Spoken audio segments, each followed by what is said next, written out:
going to go over here is the fighting stance. And what you're going to want to do is you're going to want to keep your hands up in front of your face. You're going to want them above your nipples, but not too much higher than your chin. Now what we're going to be doing is focusing on keeping our hands forward in front, not at the same level from each other. Notice how one of his hands is in front of the other.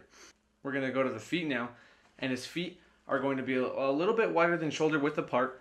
He's going to be light on his feet. His heels aren't usually going to be touching the ground when he's moving around. It's going to be all the weight on the balls of your feet. You're moving around. You're not staying still, but you're not running at the same time. And when you have your hands up, you want to keep most of the motion in your wrists and your elbows. Not too much shoulder. We're trying to make sure we conserve our strength. So here we have a side view of the same fighting stance. This is going to be the orthodox fighting stance. So you notice how the left side of his body is a little bit forward, more forward than the right side of his body. The same thing goes for his foot. His left foot's going to be forward. This is going to allow your right side, your power side, to be able to throw that torque into those strikes, those kicks, those punches, and those knees. So now starting with our striking fundamentals, we're going to be going over what's called the jab cross or the 1-2. The jab being the punch on your front hand, which in this case Kenneth is an orthodox fighter being his left hand. The jab is going to come forward and extend outwards. We're not overthrowing this. We're not trying to hit anybody and knock them out with this punch. This is simply a punch to give distance, to clear your way out, or to clear your way in. Okay, this is the most basic rudimentary punch ever.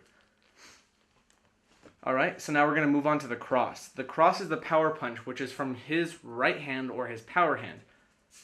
You can see that this one has a little more torque to it, and notice when he throws it that his foot and his ankle are twisting a little bit with the punch. This is going to allow you to use the hips, which is your center of balance, to throw your body weight forward, allowing more power into the punch. So here you're going to see an application of the jab cross. First thing we're going to do is we're going to see that Kenneth is going to be throwing his jab, and notice that when he throws it, he's not throwing it with too much power. This is a conservative punch. And it's straight back to his stance. Nothing fancy, just going straight back to his stance. Now the next thing you're going to see is the jab cross. This is where you're going to add the jab, the rudimentary punch, into the cross, that power punch we just learned.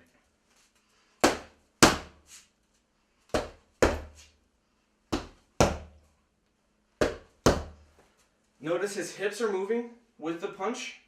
You want to be keeping that center of balance in your control. The more control you have of your center of balance, the more power you have. Okay, so what Kenneth and I are going to do here is we're going to work on that jab, the cross, and mixing the two in between to make that rudimentary combination and those two rudimentary punches, okay?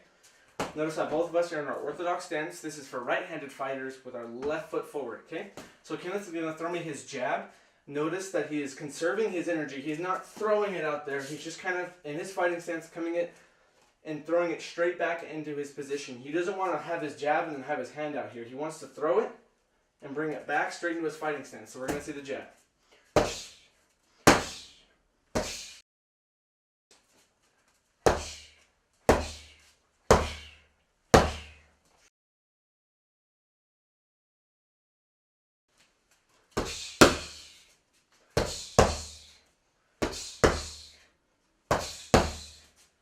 Notice it's all about fundamentals, technique, staying conservative. So from our fighting stance, the next thing we're going to work on is a punch called the hook. And what this is going to be doing is it's going to be delivering a punch to the side of somebody's body, to the head or to the body. What he's using here is he's sweeping his lower, you're going to notice looking at his feet, that when he throws the hook, that both feet are pivoting. Not just the cross with the one foot or the jab with neither. That both feet are pivoting. Watch his hips as he throws that lead hook. This is off of our front hand, guys, the left hand for those right-handed fighters. That when he throws this is off of our lead hand. So here we have the power hook. This is the hook that's going to be thrown off of our right side or our power side for the right-handed fighters. This is where we're looking for the knockout or we're looking for the heavy strike. Notice his feet on the power hook. He's pivoting his back foot and using all of the center of balance coming from his waist to deliver this punch with as much power as possible.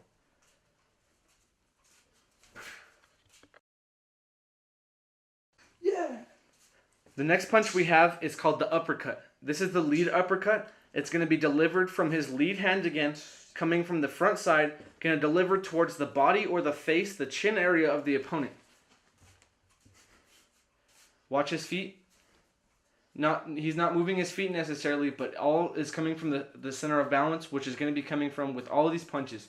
Everything is from your center of balance, driving your weight into those punches. Next, we have the power uppercut. This is going to come from your right hand for those right-handed fighters. This is where the power is going to come from.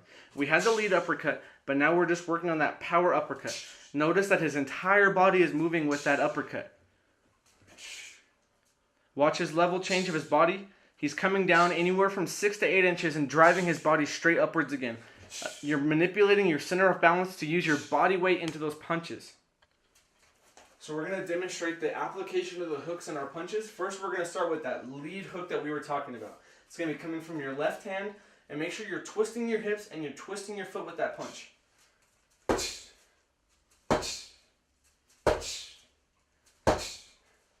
Next thing we're going to do is that power hook. That's going to be coming from your right side, guys. Same thing. Make sure you're twisting the hips on that punch and that you're twisting your foot in order to allow that torque to come from your center of balance.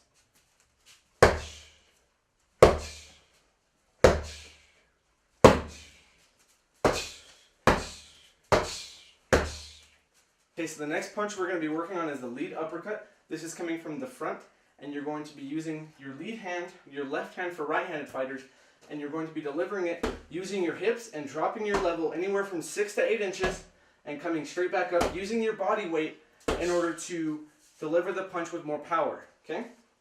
Next we're going to do is the power uppercut. This is going to be from your right side, and what you're going to see is that his body is throwing itself upwards into the punch in order to deliver the most power he can from his center of balance.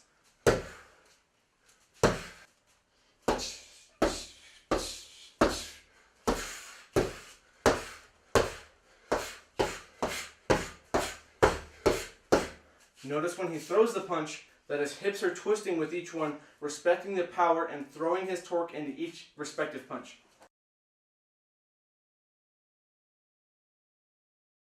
So here's a combination that we're going to work on, which is going to be combining all the punches we've learned so far, these fundamentals, into one combination so you can be drilling everything all at the same time to get that wired into your brain. Okay, so this is how the combination is going to look at full speed. We're going to go jab, cross, hook, cross, jab, cross, body hook, cross, jab, cross, uppercut, cross. Okay? Make sure we're always going back to the jab, cross. That's the most important thing. Here it is one more time. Jab, cross, hook, cross, jab, cross, body hook, cross, jab, cross, uppercut, cross. Okay? Fundamentals, people. So what we're going to be working on next is our standing elbows. Now what these are going to be used for is more of a cutting technique, not necessarily a pounding technique. You have to make sure that when you're throwing these elbows, you step in because your reach is going to be smaller than it usually is since your hands and your forearms are no longer in the picture. So the next one we're going to work on is the mid kick or the body kick, depending on what discipline you're working from. This is going to be delivered to the stomach or the oblique. Okay? So what he's going to be doing is he's going to be getting in his fighting stance and he's going to be delivering the kick straight to the body. Notice that it's a similar attack from the leg kick, except now he's raising his leg a little higher and that he's twisting his hands at more of an angle and more speed is involved. You want to be hitting this kick with your shins right where your ankle meets your shin. So the next thing that we're going to be working on is the head kick or the high kick. This is going to be delivered with the shin right where the ankle meets that shin bone. And you're going to be delivering it right to the temple or the shin or any side on the side of the face. Remember, we're not looking for the front, but the side of the face. And when he throws this, notice that his stance is going to be becoming a little bit wider and that he's preparing for this kick to come all the way up to the head.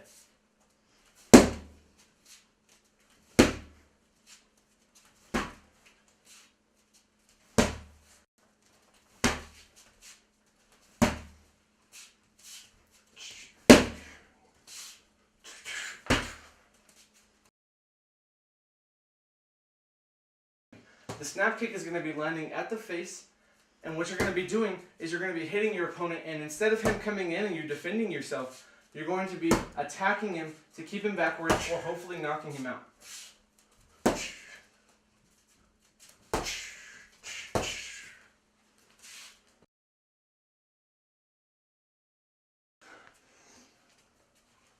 So what we're going to do is we're going to be working on a really basic submission from full mount.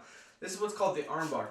The arm bar is going to be a joint manipulation, in which is going to putting pressure on the elbow in order to snap it to break the arm, okay? So what we're going to do here is we're going to have control of both of the wrists of your opponent. Now, depending on what side of what arm you want to be submitting is what side you want to put your knee at. So if I want to submit his left arm, I'm going to put my right knee up, which is on his side, okay? First motion, controlling both the wrists, putting one knee up. Next thing I'm doing is I'm going to circle my foot around while then gaining only control of his left arm, okay? So it's going to look like here, circling my leg around, just like that. So the full step process after that is going to be swinging around, dropping, and now what you're going to do is have his fingers pointing upwards, and you're going to arch your hips and wait for them to tap. I'm